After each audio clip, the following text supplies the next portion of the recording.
সুন্দরবনের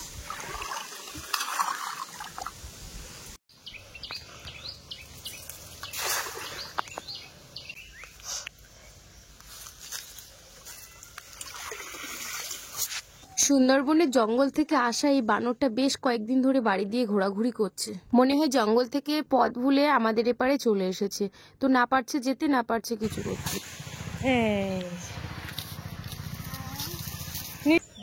কি সুন্দর হয়ে আছে এইটা। তো নমস্কার বন্ধুরা, আমি প্রিয়া সুন্দরবন কুকিংয়ে সবাইকে অনেক অনেক স্বাগত। তো বন্ধুরা, আজকে অনেক দিন পর কিন্তু আবার জাল নিয়ে বেরিয়ে পড়লাম পুকুরে। তো একদিন বেশ শরীর খারাপ ছিল আর প্রচণ্ড গরমের তাপ, যার কারণে বাবা পুকুরে মাছ টাছ ধরতো, কম বেশি করে ব্লগ দিয়েছি। তো তোমরা অনেকেই কমেন্টে বলছো যে দিদিভাই মাছ ধরার ভিডিও দাও। তো আজকে চলে এসেছি পুকুরে, সম্পূর্ণ পর্বটা দেখতে থাকো, আশা করছি ভালো লাগবে। আর যারা এখনো আমার চ্যানেলটিকে সাবস্ক্রাইব করোনি, জলদি ঝট করে আমার চ্যানেলটিকে সাবস্ক্রাইব করে সবাই পাশে থাকো।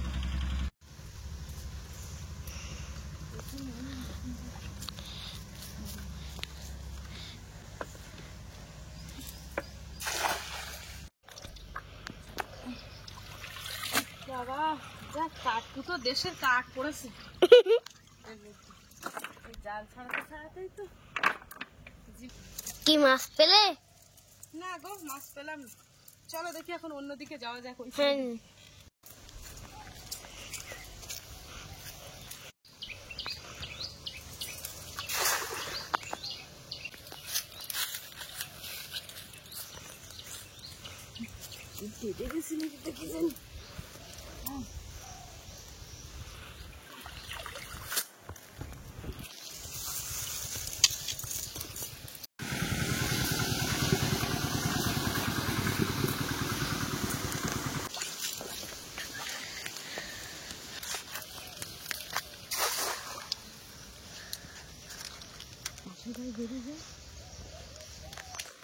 নিচেও তো কাঠ আছে।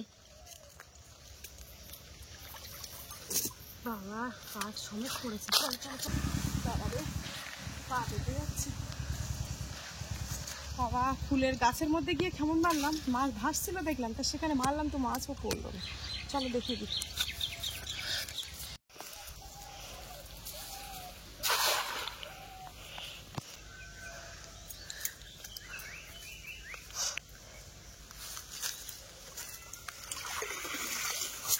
সামনের পুকুরে মারলাম, একটাও মাছ পড়লো না। তো এবারে দেখি আমাদের মাঝখানের পুকুরটা একটা খাউন মারবো, কিন্তু এই পুকুরে না প্রচুর পানা, বুঝলে। তো দেখা যাক, পানার মধ্যেও মেরে দেখি কি হচ্ছে।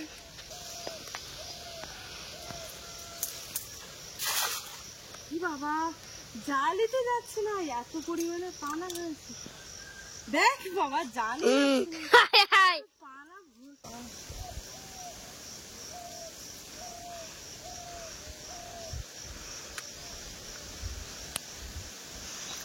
পানায় ভর্তি।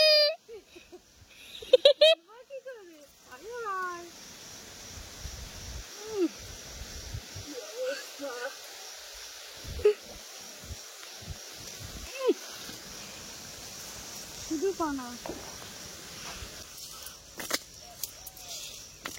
কি অবস্থা, একটা মাছও নেই। শুধু দেখো, লাস্টে একটা খামন মারলাম যে কয়েকটা মৌটি মাছ পড়েছে।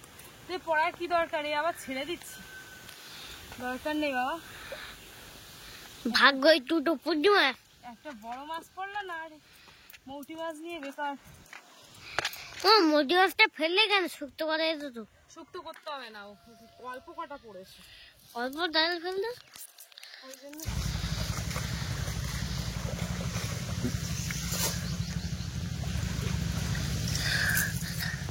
জালটা ধুয়ে নিলাম, এবারে দাওয়ারটা লাভ দাও দেখি ওরম ভাবে।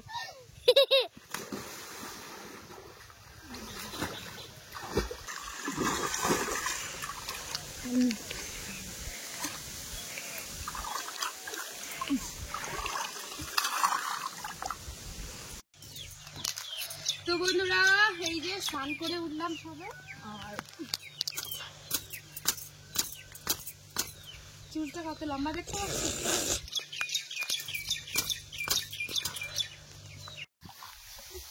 বন্ধুরা, এই যে দেখো, সেই বানরটা দেখো আমাদের বাড়ির উপরেই এসছে। এই যে দেখো একদম কি সুন্দরভাবে দেখা যাচ্ছে। আমরা এই স্নান করতে এসেছিলাম সব, দেখেছো? ওই যে দেখো বাঁশতলা দিয়ে যাচ্ছে।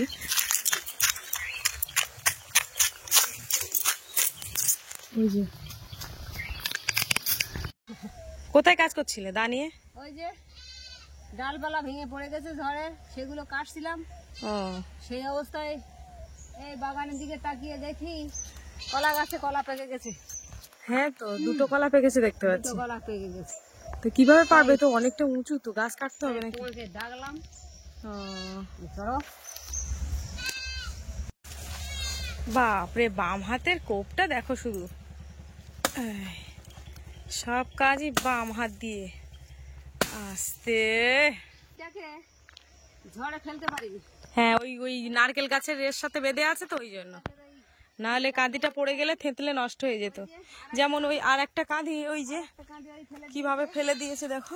ঠেকা দিয়ে রাখা। এই যে, দেখেছো? এটা মাটির সাথে লেগে আছে, এই না গাছটা। এই যে জি জি জি, এই যে। নিশ্চয়ই এই কাটার সিস্টেমটা বাবা তোমাকে শিখিয়েছে, কারণ বাবাও কিন্তু একই সিস্টেমে, এইখানে একটা কলা গাছ ছিল, সেই কলা গাছ থেকে কিন্তু ওই একই সিস্টেমে কেটেছে। কই দেখি। ওইটা জোড়া কলা, ও শক্ত, শুধু হলুদ হয়েছে। তো এবার পাখি লেগে যেত, তাই না মা? জানতে পারিনি।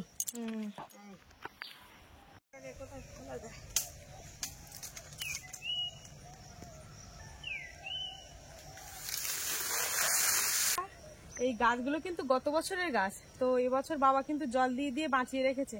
এই গাছে কিন্তু এখন এমন সুন্দর সুন্দর বেগুন হচ্ছে, কি বলবো। এই যে দেখো, একদম পুরো বেগুনগুলো কিন্তু খুব কচি। এই যে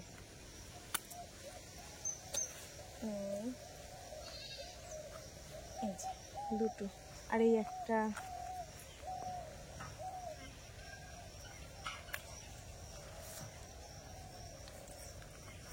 এগুলো তাঁতের বেগুন, তো যেহেতু মানে বেশি দিন রাখলেই কিন্তু পোকা লেগে যায়। দেখেছো কি সুন্দর হয়ে আছে। এইটা তুলবো না, না এটা পেকে গেছে বলে। তোলো তোলো, তুলবো। আচ্ছা, আর নেই। এই যা গরম পড়ছে, এই গরমে কিন্তু নিম বেগুন করে খেলে কিন্তু খুব ভালো লাগে। এই যে দেখো, একদম এক সাজের উপরেই বেগুন হয়ে গেছে। তো চলো তাহলে ঘরের দিকে নিয়ে যাওয়া যাক।